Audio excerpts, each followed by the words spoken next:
প্রিয় পরিবার, কেমন আছো তোমরা সবাই? আশা করছি তোমরা সবাই খুব ভালো আছো, সুস্থ আছো। ভগবানের কৃপায় যে যেখানেই থাকো ভালো থাকো, সুস্থ থাকো, এই কামনা করে নতুন আরেকটি দিনের সাথে নতুন আরেকটি ভ্লগ শেয়ার করছি তোমাদের সাথে। আশা করছি আজকের ভ্লগটা তোমাদের ভালো লাগবে। যদি ভালো লাগে তাহলে অবশ্যই একটা করে লাইক করে দিও। তোমাদের একটা লাইক আমার কাছে অনেক মূল্যবান। তোমাদের একটা লাইকে আমার ভিডিওটা পৌঁছে যাবে আরও অনেক বন্ধুদের কাছে। তো তোমাদের কাছে ভিডিও প্রথমেই রিকোয়েস্ট করছি, ভিডিওটা তোমরা যদি দেখে থাকো ছোট্ট একটা লাইক করে দিও। আজকে হচ্ছে শনিবার, সোনার তো স্কুল ছুটি। তোমাদের দাদাভাই সোনা এখনও ঘুমাচ্ছে। দেখতে পাচ্ছ বাইরে কিন্তু সেরকম এখনও রোদ্দুর ওঠেনি। আজকে সকালে অনেকটাই কুয়াশা। আর ঘড়িতে এখন বাজে হচ্ছে প্রায় ওই 7:30 পৌনে 8টা মতন। সকালবেলা ঘুম থেকে উঠেই ছাদে এসেছি আজকে জল দেবো বলে। গাছগুলোতে বিকেলবেলা জল দিতে পারি না এসে, তো সকালবেলা আজকে দিয়ে দিলাম জলটা। আর রোদ্দুর ওঠার আগে দিলে তো অসুবিধা নেই, তো এই কারণে সকাল সকাল গাছে এসে জল দিয়ে দিলাম। আজ আবার শাশুড়ি মা শ্বশুরমশাইরা ফিরছেন দক্ষিণ ভারত থেকে 26 দিন পর। তো ফোন করেছিলাম কিছুক্ষণ আগে, প্রায় ওই 10টা নাগাদ বাড়িতে পৌঁছে যাবে ওনারা। তো যাই হোক, চলো সকালবেলা গাছে জল দিয়ে নিই, তারপরে নিচে গিয়ে আরও অনেক কাজ রয়েছে আজকে আমার। তো চলো আজকের ভিডিওটা তোমরা দেখতে থাকো, আশা করছি তোমাদের ভালো লাগবে।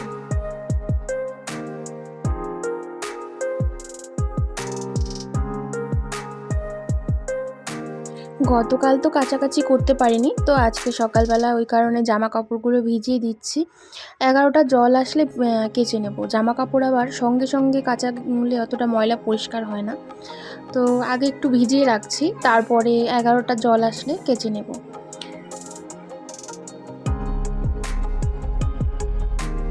রান্নাঘর পরিষ্কার করেছিলাম ওই দিনকে। আর রান্নাঘরের নিচে একটা বালতি থাকে, জানো তো, যে বালতিটার মধ্যে আমাদের এক্সট্রা যে মশলাপাতির প্যাকেট থাকে সেগুলোকে রেখে দিই। এক্সট্রা যেমন বড়ি বলো, পোস্ত বলো, যে কোনো মশলার জিনিস বলো, তো সমস্তটা একটা বালতির মধ্যে রেখে দিই। সেই বালতিটা ফেটে গেছে, বেশ অনেক দিনই হয়েছে, চেঞ্জ করা হচ্ছিল না। চেঞ্জ করব করে চেঞ্জ করাই হচ্ছিল না। তো ফাইনালি সেদিনকে যেহেতু মশলার কৌটোগুলো সব মুছলাম, রান্নাঘরটা মুছলাম, তখনই ভাবলাম যে ওইটা পাল্টে নেব। তো ওই কারণেই একেবারে মশলাগুলোকে সব একটা ঝুড়ির মধ্যে রেখেছিলাম, আর এই বালতিটা পরিষ্কার করে নিয়েছি। তো এবারে এই বালতির মধ্যে রেখে দেবো। আর এক্সট্রা মশলাগুলো একটা জায়গায় রাখলে পরে সুবিধা হয়, কখন ঘর থেকে খালি হয়ে যায়, কিন্তু এক্সট্রা যদি থাকে তাহলে সুবিধা হয়। তো ওই কারণে আমরা কিন্তু এক্সট্রাই আনিয়ে রাখি, এক প্যাকেট করে কৌটোয় ঢালি আর এক প্যাকেট করে এখানে থাকে। আর যেহেতু হোটেল চলতো তখন তো সমস্ত কিছুই বেশি বেশি আমাদের লাগে, সেই কারণে সমস্তটা বেশি বেশি করেই আনা থাকতো। তো যাই হোক, শুকনো লঙ্কা ধরাই রয়েছে, আর শুকনো লঙ্কা ঢালা নেই, পরে কৌটোতে ঢালবো। এখানে সর্ষে, বড়ি, গরম মশলা গুঁড়ো, তারপরে ওই সুজিটা কৌটোয় ঢালা নেই, তো এই কারণে সুজিটা প্যাকেটে এরকম মোড়ানোই রয়েছে। সমস্তগুলো বালতির মধ্যে সুন্দর করে গুছিয়ে রাখছি। ওইগুলো ওদিকে গুছিয়ে এবার চলে এলাম বাসন মাজতে। শীতের মধ্যে এই একটাই ঝামেলার কাজ, সকাল সকাল ট্যাঙ্কির জলে বাসন মাজা। তো যাই হোক, কিছু তো করার নেই, কিন্তু রান্নাঘর পরিষ্কার করে নিলে কিন্তু সকালে মনে হয় কাজ অনেকটা হালকা হয়ে গেছে। যেহেতু রান্নার ঘরের টুকটাক অনেক কাজ থাকে, রান্নাঘর পরিষ্কার থাকলে মনটাও ভালো লাগে। তো ওই কারণে রান্নাঘরের কাজটাই আগে সকালবেলা গুছাতে আসি, কারণ তাছাড়া তো সকালবেলা আর কিছু করা যায় না। তো সকালবেলা সোনা বাবা যেহেতু পড়ে, তোমাদের দাদাভাই ঘুমায়, তো ঘর তো ঝাড় দিয়ে নিই, কিন্তু ঘর মোছা যায় না অন্ধকারের মধ্যে। আর ওরা ঘুমায়, লাইট টাইট ধরালে ওদের একটু বিরক্তি হবে, তো ওই কারণে সকালবেলা আগে রান্নাঘরের কাজটাই সারি। তো বাসন মাজছি। তো যাই হোক, গতকাল একজন বন্ধুর ভিডিও দেখলাম, সেখান থেকে একটা জিনিস জানতে পারলাম। তো তোমাদের এরকম ছোট ছোট অনেকের ভিডিও দেখে অনেক কিছুই প্রায় জানতে পারি। গতকাল একজনের ভিডিও দেখে জানতে পারলাম রাতে যে ভাত খাবে সেই হাঁড়িটা নাকি রাত্রেবেলা মেজে রাখতে নেই। তো বেশ ভালোই হলো জেনে। অনেক কিছুই আছে জানো তো এরকম অজানা, তো তোমাদের থেকে অনেক কিছুই জানতে পারি।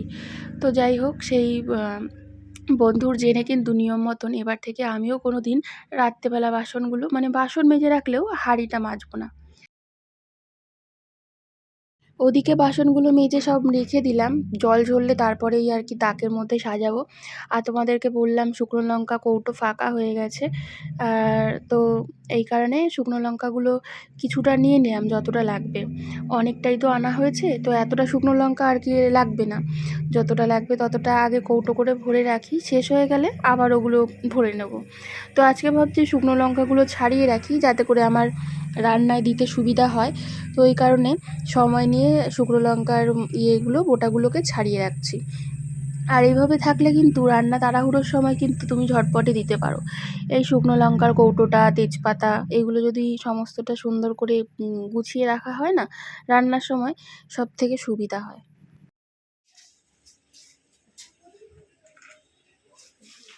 সোনা আর তোমাদের দাদাভাইকে পাঠিয়েছি টিফিন আনতে। তো আগে একদিন নান এনে খেয়েছিলাম না আমাদের কল্যাণী রোডের ওই পাশে নতুন একটা দোকান থেকে, বেশ ভালো লেগেছিল। তো তোমাদের দাদাভাইয়ের কাছে গল্প করেছিলাম, তো ওইখানে আমি বলেছি যে নান নিয়ে আসো, আর বাজারে যাও একটুখানি মাছ নিয়ে আসো, ঘরে তো সবজি সেরকম কিছু নেই। তো আজকে সবজি আনতে বললাম না, যেহেতু কাজের মধ্যে যাবে, ও কাজে যাবে, এদিকে 10টা বাজতে যায়, এসে আবার টিফিন খেয়ে বেরোবে। তো ওই কারণে বললাম যে শুধু মাছটুকু নিয়ে আসো আর টিফিনটা নিয়ে আসো, আমাদের খাওয়া হয়ে যাবে। তো ওরা ওদিকে বেরিয়েছে, ততক্ষণে আমি ভাবলাম যে ঘরের সামনেটা মানে জল দিয়ে ঝাড় দিয়ে নিই। ঘরগুলো তো এমনি ঝাড় দেওয়া হয়ে গেছে, বেলা করে মুছে নিলে হবে। আর এখন হচ্ছে ঘরের সামনেটা জল দিয়ে ঝাড় দিয়ে নিচ্ছি। তো ওরা সবাই মিলে চলে এলে একসাথে আমাদের টিফিন খাওয়া হয়ে যাবে। আর এদিকে ঝাড় দিয়ে তারপরে সবজিগুলোকেও কেটে রাখবো, যাতে পরে রান্নাবান্না করতে সমস্যা না হয়। যেহেতু বেলায় আবার 11টার জল আসলে কটা জামা কাপড় ভিজিয়েছি, সেগুলো কাচবো। তো এখন একটুখানি সবজিটা কেটে নিই। সবজি বলতে কি, এই ফুলকপি। আর এই ফুলকপিটা এত ভালো জানো তো, সেই কবে এনেছি, 1 সপ্তাহের বেশি হয়ে গেল, তবে কিন্তু এখনও এই ফুলকপির মধ্যে একটাও পোকা ধরেনি। এই সিজনের মধ্যে সবথেকে ভালো ফুলকপি মনে হচ্ছে আমি এটাই কাটছি, যে যার মধ্যে একটাও পোকা পাইনি। ফুলকপি মানেই পোকা থাকবে, তো পরিষ্কার করে ধুতে পরিষ্কার করতে হয়। তো যাই হোক, এই ফুলকপিটা একদম খুব ভালো। ফুলকপিগুলো কেটে নিচ্ছি, আর সঙ্গে একটুখানি আলুও দিতে হবে, তো এই কারণে আলু কাটছি কটা। সোনা বাবার তো আবার তরকারিতে আলু লাগে, তো ওর কারণেই কটা আলু বেশি করে দিতে হয়। তাছাড়া তো আমরা খুব একটা আর আলু খাই না এখন। ফুলকপি আলু দিয়ে জিরা আদা বাটা দিয়ে তেলাপিয়া মাছ খেতে খুব ভালো লাগে। আবার ফুলকপির জায়গায় গাঁটি হলে সেই গাঁটি দিয়েও কিন্তু খেতে ভালোই লাগে। আর আজকে যেহেতু সকাল সকাল উঠে গেছে ওরা, তো বিছানা কাঁথাও একদম পরিষ্কার। শোনা বাবা সেটাই তোমাদের গুড মর্নিং। তো এখন বাজে হচ্ছে, কটা বাজে দাঁড়াও দেখলাম না, এখন বাজে হচ্ছে 9টা 50। আর তোমাদের দাদাভাইকে সোনাকে পাঠিয়েছি বাজারের দিকে। মা বাবারা আসছে, মানে শ্বশুরমশাই শাশুড়ি মারা আসছে। দেখতে দেখতে 26 দিন ট্যুর হয়ে গেল, কীভাবে বোঝাই গেল না, 26 দিন কেটে গেল। তো আজকে, কালকে পুরীতে ছিল, আজকে রিটার্ন আসছে, চলে আসবে 10:30। এখন 10টা বাজে, তো 10:30টার মধ্যে হয়তো ঢুকে যাবে। সকালে ফোন করেছিলাম 8টার সময়। তো ওই কারণে তোমাদের দাদাভাইকে বললাম বাজারে যাও, একটু মাছ টাছ নিয়ে আসো, রান্নাবান্না করবো। আর টিফিনও নিয়ে আসতে বললাম। সকালে ভাত তো কালকে বেঁচে রয়েছে, ফ্রিজে রয়েছে, তো ভাত আর খাবো না টিফিনে, আজকে কিছু একটা বাইরে থেকে আনতে বললাম। তো আসুক ওরা, তারপর রান্না করব। আর আমার আজকে বিছানা কাঁথা সব গোছানো হয়ে গেছে, ঘর ঝাড় দেওয়া হয়ে গেছে, ঘরটা পরে মুছবো, জামা কাপড় ভিজিয়ে রেখেছি সব পরে কাচবো। এটা কেটে আনোনি কেন? গোটা আনে কেউ, কেটে আনিস নি কেন? পড়ে যা, বাবারে বাবারে বাবারে বাবারে। আরেকটা কোথায়? এই তো দেখ ব্যাগের ওপর, কোথায় কোথায় জুতো ছড়িয়েছে দেখো। ওর ঠাকুমা এসেছে, তাই আনন্দে দৌড়াচ্ছে। 26 দিন পরে দেখবে। এই যে চলে গেছে সে। নে ব্যাগটা নে, এসছিস দৌড়ে দৌড়ে।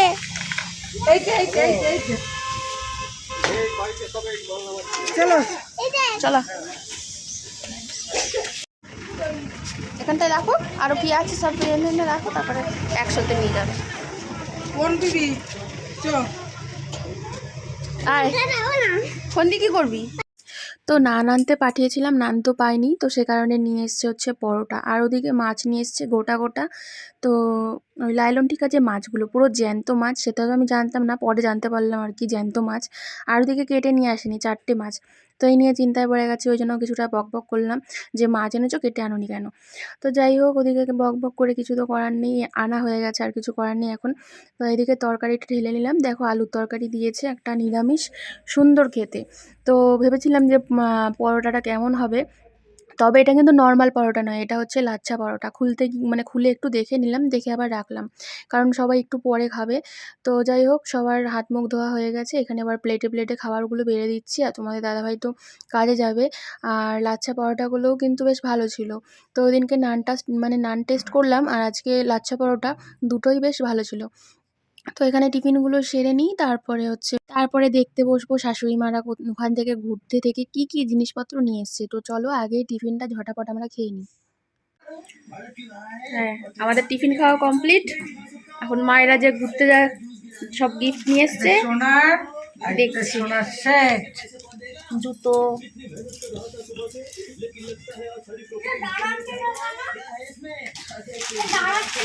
এটা ছোট সোনার, এটা বড় সোনা, এটা ছোট সোনা। হ্যাঁ এটা হচ্ছে ছোট সোনার। হ্যাঁ দাঁড়াবো দাঁড়াবো। সোনা এটা কার? এটা কার? এই ছোটটা ছোটটা এটা তোমার। আর ওখানে ও খেলনা নিয়ে ব্যস্ত। আর এটা হচ্ছে, এটাও ছোট সোনা, অন্নপ্রাশনের।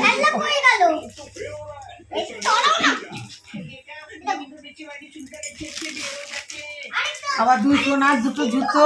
এই যে এখানে দুটো জুতো, চাবির রিং, পুরীতে আসার সময় চাবির রিং। আবার যে সোনাদের পাখি নিয়ে এসেছি। ওই পাখিটা এখন কিভাবে ওড়ানো হবে দেখা হচ্ছে, বোঝা যাচ্ছে না। তো এই নিয়ে এখন বাবাই ব্যস্ত। আর এগুলো কি? এগুলো কি আছে? এগুলো একই রকম দিদির যে যায় নিয়ে। ও বাচ্চাদের জামা। হ্যাঁ বঞ্চি নিয়ে। এগুলো কোথা দিয়ে এনেছো? পুরী থেকে? হ্যাঁ পুরীর জামা হবে না? হ্যাঁ। কার এটা? ওই যে দিদির যায় মেয়ে। বড়ই আছে। বলে নিচ্ছি বংশুর মেয়ের। বুঝলেন, বড় থাকলে ছোট বড় হলে পড়তে পারবে। হাতে দিয়ে লাগাবে। হাতা লাগাবে না। এই একটা হচ্ছে, তিনটে তোমাদের সব কুর্তি। বুঝলেন, এটাও আছে, কত গেল? তিনটে। একটা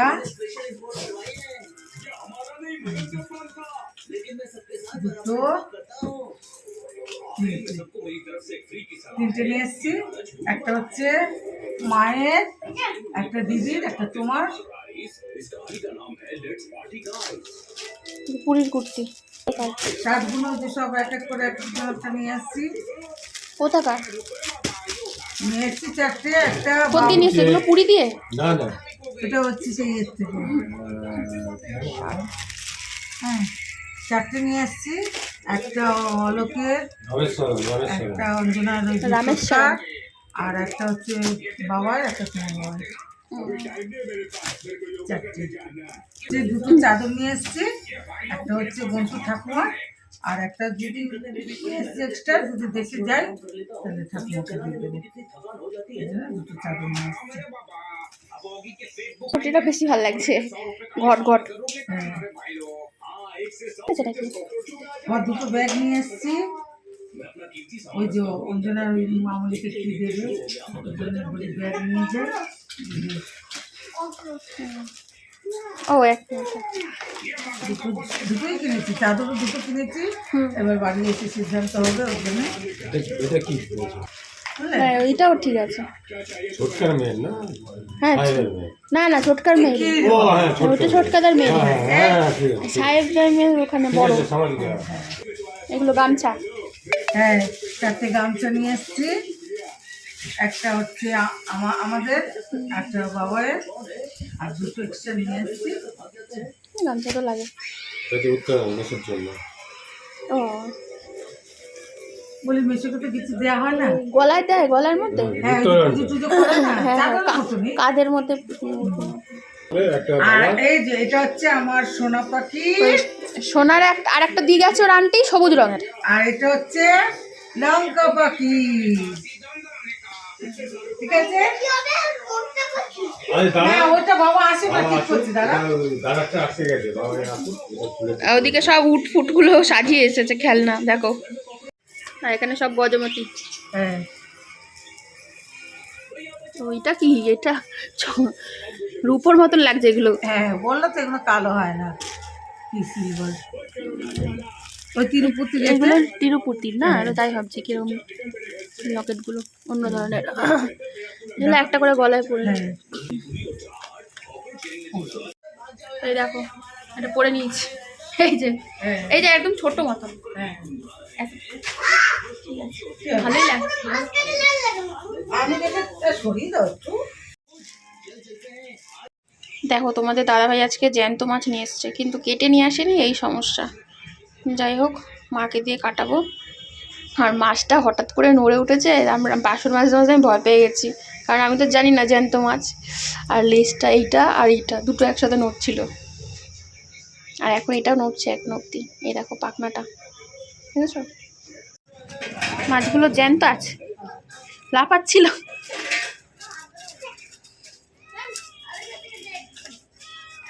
কোথায় চলিস? তো এই যে জামা কাপড় কেচে ছাদে চলে এসেছি, আর মা ওখানে মাছগুলো কাটছে, গিয়ে রান্না করব। সবজি তো কেটে গুছিয়েই এসেছি, ফুলকপি আলু দিয়ে শুধু মাছের ঝোলটা করব আর ভাত করব। কালকে একটু লাউয়ের তরকারি আছে, ডাল আছে, তো এই সমস্ত গরম করলে খাওয়া হয়ে যাবে। এই মাছের ঝোলটাই করি, টাটকা টাটকা মাছ, একদম জ্যান্ত মাছ। চলো, এই যে এক গামলা হয়েছে জামা কাপড়, আর এইগুলো শুকিয়ে গেছে, এগুলো শুকিয়ে মানে তুলে নিয়ে চলে যাবো, আর এগুলো মিলে দেবো। তো এখন ঘড়িতে বাজে 1:30, আর এই যে মাছের ঝোলটা রান্না হয়ে গেছে। দেখো, ফুলকপি আলু দিয়ে জিরা আদা বাটা দিয়ে তেলাপিয়া মাছের ঝোল। আর এখানে এই যে লাউয়ের তরকারিটা ভাতের মধ্যে দিয়েছি, ভাত গরম হয়ে যাবে। আজকে আর বেশি কিছু রান্না করলাম না, এতেই খাওয়া হয়ে যাবে। তো আমার পুজো দেওয়া কমপ্লিট, আর মা এখন ছাদে বসে কিছু জামা কাপড় কাটছে। তো আমি বললাম থাক, কালকে কাটবো, তো বললো না কেচে নিই, কারণ 26 দিনের ট্যুর, অনেক জামা কাপড় কিনেছে, কিছুটা কেচে নিলে তাহলে হালকা থাকবে। তো এই কারণে ছাদে বসে বসে এখন জামা দিচ্ছে। আর আমার স্নান পুজো কমপ্লিট, তাই এখন নিচে সোনাকে খাওয়াবো। বাবাই খাই নাকি জিজ্ঞেস করি। চলো, এই সোনা, এই খাবি? আয় চলে আয়, 2টো বাজে, খাবি আয়। এখানে সোনার খাবার আর বাবাইয়ের ভাত দুজনে একেবারে বেড়ে নিয়েছি। আয় আয় সোনা, খেয়ে নে, আয় আয় তাড়াতাড়ি আয়। তো একেবারে সন্ধ্যাবেলা আবার এসেছি গ্যাসের সামনে, কারণ এখন টিফিন খাবে বাবাইদের, তো একটু সন্ধ্যাবেলা মুড়ি টুড়ি খাওয়ার অভ্যেস আছে। তো ফ্রিজে ছিল ছোলা, সেই যে মোচা করেছিলাম সেই ছোলাটা ছিল, তো এই কারণে ছোলাটা ফ্রিজ থেকে বের করে রাখলাম। আর ছোলা ভাজা দিয়ে মুড়ি খেতে ভাল লাগে, তো অল্প একটু পেঁয়াজ কুচি, লঙ্কা কুচি, আর এখানে শুকনো লঙ্কা ফোড়ন দিয়েছি, দিয়ে ছোলাটা ভাজবো, মুড়ি দিয়ে খেতে বেশ ভালো লাগবে। আর ওদিকে দোকান থেকে 1 প্যাকেট দুধ নিয়ে এসেছি, কারণ আমার চা খাওয়ার নেশা না থাকলেও বাবাইয়ের চা খাওয়ার তো খুব নেশা রয়েছে, তো ওই কারণে চা করব। আর এদিকে ছোলা ভাজছি, মুড়ি দিয়ে খাওয়া হবে। তো তেলের মধ্যে শুকনো লঙ্কাটা আগে দিয়েছি, তারপর ছোলা দিয়ে পেঁয়াজ দিয়ে একসাথে দিয়ে দিলাম, আর দেবো একটু নুন আর একটুখানি সামান্য হলুদ, ব্যাস, আর কিছু লাগবে না। এটা আবার ভাজা ভাজা হয়ে গেলে মুড়ির সাথে মেখে খেতে কিন্তু ভালোই লাগবে। আর এটা ভাজা হয়ে গেলে চা বসিয়ে দেবো। তো আমি তো চা খাই না, তোমাদের দাদাভাই কাছ থেকে আসেনি, এখানে 2 কাপই চা করব। তো যাই হোক, চলো আজকের ব্লগটা এই চায়ের সাথেই শেষ করছি। যদি আজকের ব্লগে তোমাদের কিছু ভালো লেগে থাকে তাহলে অবশ্যই লাইক, কমেন্ট আর শেয়ার আর সাবস্ক্রাইব করতে একদম ভুলো না। দেখা হচ্ছে নতুন একটা ব্লগের সাথে, ততক্ষণ তোমরা সবাই ভালো থেকো, সুস্থ থেকো, টাটা।